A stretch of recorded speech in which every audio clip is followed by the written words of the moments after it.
So good afternoon students. आज हम जो टॉपिक कवर करेंगे वो है अंडरराइटिंग। ये जो टॉपिक है ये बीकॉम सेकेंड सेमेस्टर की जो कॉर्पोरेट अकाउंटिंग की बुक है उसमें ये टॉपिक जो है वो कवर किया गया है। सो अंडरराइटिंग का टॉपिक समझने से पहले हम ये देखेंगे कि जो ये कंसेप्ट है इसकी ज़रूरत ही क्यों पड़ी, क्या ज़रूरत है। इसको समझते ही आपको जो है आधा इसका मीनिंग यहाँ से ही क्लियर हो जाएगा। तो इसलिए पहले आपको इसकी नीड समझाने जा रही हूँ। When a company goes in for an initial public offer, it may face certain uncertainty about whether its offer of share or other securities will be subscribed in full or not. It means जो company है जिन्होंने अपने shares और other securities को public के लिए offer किया है, सो उनको ये डर रहता है, अनसर्टेनिटी रहती है कि क्या पब्लिक हमारे शेयर्स को सब्सक्राइब करेगी। ठीक है, as per SEBI guideline 14 section 14 subsection 4 and clause B, it is required that if the company is not able to collect 90% of the offer amount then it need to compulsory return the money to those who have subscribe to the share. तो ऊपर से सेबी ने भी उनके ऊपर, company के ऊपर एक रिस्ट्रिक्शन लगाई है, एक लीगल रिस्ट्रिक्शन लगाई है कि जो उन्होंने अमाउंट ऑफ़र किया है, जितनी उन्होंने कैपिटल सब्सक्रिप्शन दी है, ऑफ़र की हुई है, अगर उसका 90% वो पब्लिक के द्वारा सब्सक्राइब नहीं होता तो कंपनी इसको आगे नहीं ले जा सकती। इट मीन कंपनी क्या करेगी, जितने भी उसने लेस देन 90% सब्सक्रिप्शन को रिसीव किया है लोगों से, वो उनको वापस करना पड़ेगा। ये जो सारा प्रोसेस है वहाँ पे उसको बंद करना पड़ेगा। ठीक है जी, तो इसी डर से बचने के लिए अंडरराइटिंग जो है वो आई है। आगे बढ़ते हैं। And causing the lot of issue expense to go waste. तो अगर ये सब होगा, अगर सब्सक्रिप्शन फुली नहीं होगी तो जितने भी उनके इशू एक्सपेंस है वो प्रॉपर कंपनी के वेस्ट चले जाएंगे। So this uncertainty could be avoided by the help of a specialised group of risk redeemers called underwriter. तो ये जो अनसर्टेनिटी से बचने के लिए कंपनी किन की हेल्प लेती है, वो जो रिस्क रिडीमर्स हैं जिनको हम अंडरराइटर्स कहते हैं, उनकी ये हेल्प लेती है। So now meaning of underwriting, आपने नीड समझ ली है, आपको मीनिंग बड़े इजीली क्लियर हो जाएगा। So underwriting means undertaking a responsibility और giving a guarantee that the share और debenture offer to the public will be subscribe for in full. So underwriting एक रिस्पॉन्सिबिलिटी लेती है, गारंटी प्रोवाइड करते हैं कि जो शेयर और डिबेंचर, जो भी सिक्योरिटी आपने पब्लिक को ऑफर की है वो प्रॉपर हम आपको सब्सक्राइब करके देंगे।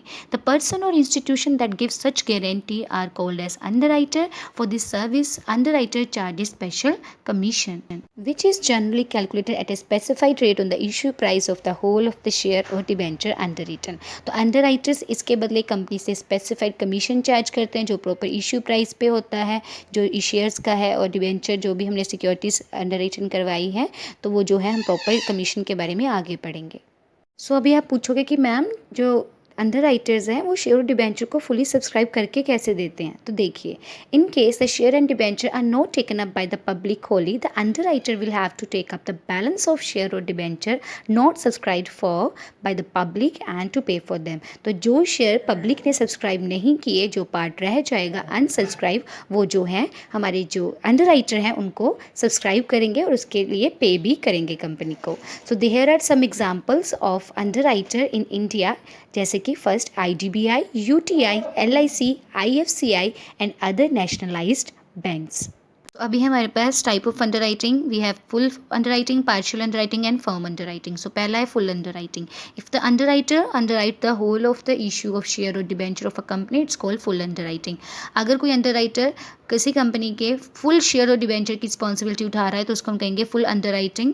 फर्स्ट एग्जाम्पल जो आपके सामने है, suppose X limited issue 1 lakh equity share of ₹10 each at par, the whole of the issue is underwritten by IDBI, this is case of full underwriting.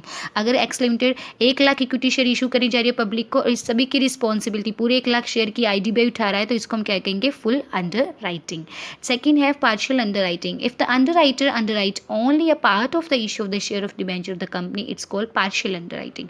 अगर जो टोटली अमाउंट हम पब्लिक को ऑफर कर रहे हैं उसमें से कुछ परसेंटेज अगर अंडरराइटर जो है रिस्पॉन्सिबिलिटी उसकी टेक ओवर कर रहा है तो उसको हम कहेंगे partial underwriting. See the example, suppose X limited issue 1 lakh equity shares of ₹10 each eight par, par 80% of the issues underwritten by IDBI. This is case of partial underwriting. IDBI ने 1 लाख का सिर्फ 80% की ही रिस्पॉन्सिबिलिटी को उठाया है.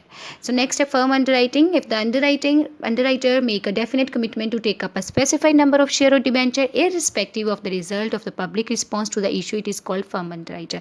अगर कोई अंडरराइटर ये कमिटमेंट दे रहा है कि पब्लिक का रिस्पॉन्स चाहे जो भी हो वो पर्सनली कुछ स्पेसिफिक नंबर ऑफ शेयर जो है वो खुद परचेज करेगा, इसको बोलते हैं firm underwriter.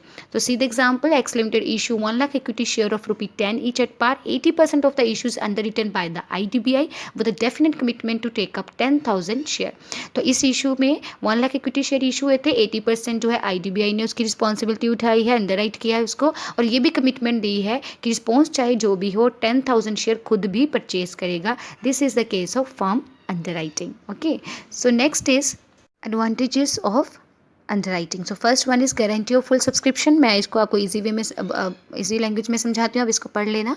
So first one है गारंटी ऑफ फुल सब्सक्रिप्शन. तो ऑब्वियस है गारंटी प्रॉपर मिल जाती है कंपनी को कि पब्लिक का रिस्पॉन्स चाहे जो मर्जी हो, जो शेयर अंडरराइटर है वो हमें शेयर्स जो है वो प्रॉपर सब्सक्राइब करवा के दे देंगे. सो नेक्स्ट है boost up the confidence of the investor. जब इन्वेस्टर देखते हैं कि कोई अंडरराइटर जो है वो शेयर्स को परचेज करवा रहा है, एक इंटरमीडिएरी का काम कर रहा है, तो उनका कॉन्फिडेंस अपने आप बूस्ट होता है, क्योंकि वो जो सोचते हैं कि अंडरराइटर्स जो है वो अच्छे ही कंपनी के शेयर्स को अंडरराइट करेगा, तो उनका जो कॉन्फिडेंस है वो बूस्ट हो जाता है. Third is expert financial advice. तो company along with this facility जो अपनी अंडरराइटर्स हैं उनसे एक्सपर्ट एडवाइसेस भी ले लेती हैं. ठीक है. So next underwriter versus broker. कुछ स्टूडेंट समझते हैं, कुछ लोग समझते हैं कि अंडरराइटर ब्रोकर सेम चीज़ है. ये सेम चीज़ नहीं है, हम इसको थोड़ा क्लियर करते हैं. फर्स्ट वन है इन underwriter side the person or institution underwriter a public issue of share और डिबेंचर और कॉल अंडरराइटर. जो पर्सनस और इंस्टीट्यूशन शेयर और मतलब डिबेंचर्स को, अदर सिक्योरिटी को सिर्फ अंडरराइट करती है उसको हम अंडरराइटर्स कहते हैं. लेकिन जो पर्सन शेयर्स को या कोई किसी भी चीज़ को इसमें शेयर भी डिबेंचर सब आते हैं, बाय सेल करते हैं, बाय भी करते हैं और सेल भी करते हैं, इसको हम ब्रोकर कहते हैं. Second, underwriter give the guarantee to procure subscription to the share और debenture issued, they take the responsibility subscribing.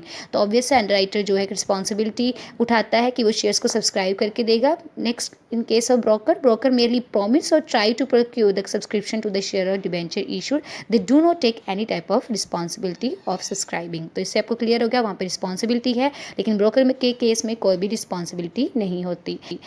If the whole of the issue is not subscribed by the public, underwriter is liable to take the balance of the share of debenture. कि underwriter ये एक responsibility उठाता है कि अगर कुछ part रह जाएगा, पब्लिक उसको सब्सक्राइब नहीं करेगी, तो वो खुद उसको परचेज करेगा, लेकिन ब्रोकर इस किस्म की कोई भी लायबिलिटी नहीं उठाता. रेम्यूनरेशन जो दी जाती है अंडरराइटर को, उसको अंडरराइटिंग कमीशन कहा जाता है, लेकिन जो रेम्यूनरेशन ब्रोकर को दी जाती है उसको ब्रोकरेज कहा जाता है.